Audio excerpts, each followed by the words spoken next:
Because of some recent news and events, there's an opportunity for Nintendo to take care of some business. I'm talking about filling a spot in the release calendar with some classic games that deserve a second chance, and why it's the best time to do so.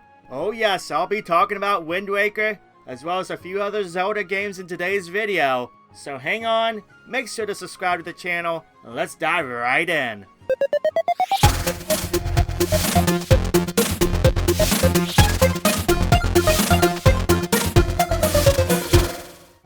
Before we get into predictions and hopeful wishes, let's backtrack a bit and talk about what's happened recently. In yesterday's video, I talked about the sequel to Breath of the Wild and how it's been delayed. Before that delay, a lot of news sites and people, including myself, had predicted that we would see the sequel to Breath of the Wild during the holiday season of this year, 2022. Well, plans have changed. We got word yesterday from Nintendo that it's been delayed into spring 2023. So basically, we have a year or so to go until we will see that sequel. So there's a gap, a good-sized gap, from now until then. That leaves a wide opening for something to appear between now and spring 2023. Yes, I'm talking about some ports. Some might consider it a sore subject due to the fact the Switch has gotten quite a few, especially from the Wii U. But the fact of the matter is, the Wii U did not sell well. It sold just above 13.5 million units, which is really small compared to the other consoles, especially the monstrous number of units the Switch has sold so far. These ports from the Wii U have received new life and have sold ridiculously well. I mean, look at Mario Kart 8 Deluxe. It has been absolutely insane how much it's sold so far on the Switch. So yes, that brings us to Wind Waker HD, a game that sold very well on the Wii U. The demand is there. After the announcement of the delay yesterday, Wind Waker actually started trending on Twitter. There are so many demands for that game. And I know Twitter isn't the only gauge for demand, but over the last few years, anyone that has had their ear to the news, as well as been involved in any Nintendo community, has both seen and heard the demand for this game. So what better time than there is now than to fill a hole, an opening made by the Breath of the Wild sequel being delayed, than to finally put out this game that has been in demand for so long. And I'm not saying that porting is easy. It does require effort, but seeing Nintendo's track record, it can happen.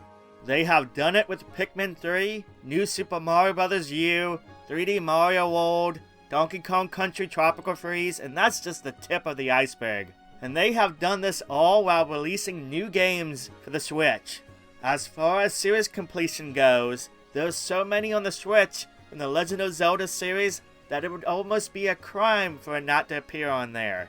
We got Legend of Zelda 1 and 2 for the NES, A Link to the Past, Ocarina of Time, Majora's Mask, Skyward Sword, a remake of Link's Awakening, not to mention the spin-offs from the Warrior series and Cadence of Hyrule.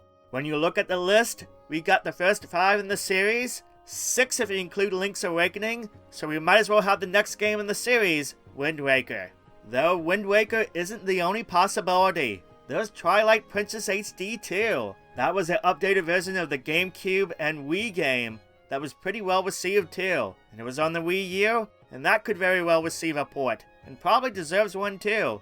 Actually, that would be a crime not to see that on the Switch either.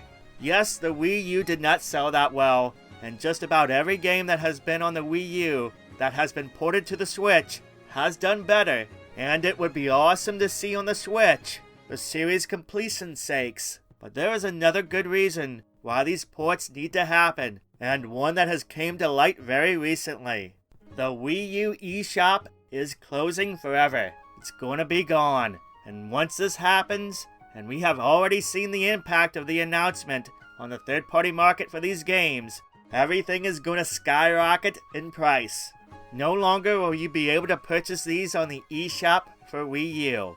And yes, for both titles, they are both cheaper on the eShop to get right now than it is to get the physical version at the moment. Wind Waker HD is only $20 on the eShop, and Twilight Princess HD is $50. but take the option to get those away, and the prices for the physical games are just going to rise in price, and it's going to be astronomical.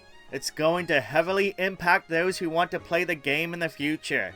I, as a fan, don't want to see these HD versions lost forever. I don't want to see a good game, great games, get lost and be unable to be played by fans and potential new fans.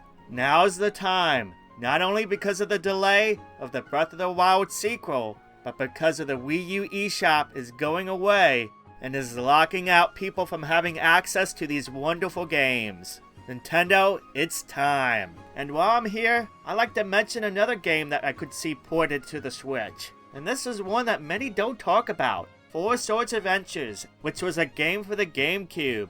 It's a 2D Zelda game that was notable for controlling 4 links at the same time, or while having some buddies join with you, using some Game Boy Advances to take the journey together, and each one controlling a link. It's really good. It's also really expensive to get a hold of for your physical collection. This would also be another great one to see come back, even if it was a downloadable only title.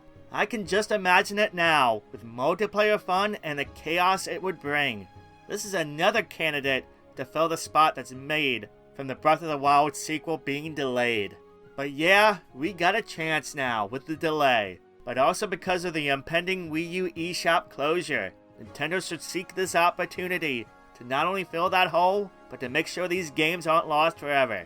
For those that are watching, now I ask you, would you like to see Wind Waker HD come to the Switch? What about the other Zelda games, or even other Wii U games?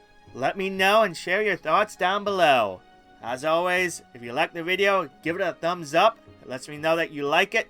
And if you're not yet a subscriber, then consider hitting that subscribe and bell buttons so you never miss out on a single video I post each and every week on the channel. But that's all I have for today. Thank you for watching. Thank you for subscribing. Have a wonderful day, and I'll catch you next time.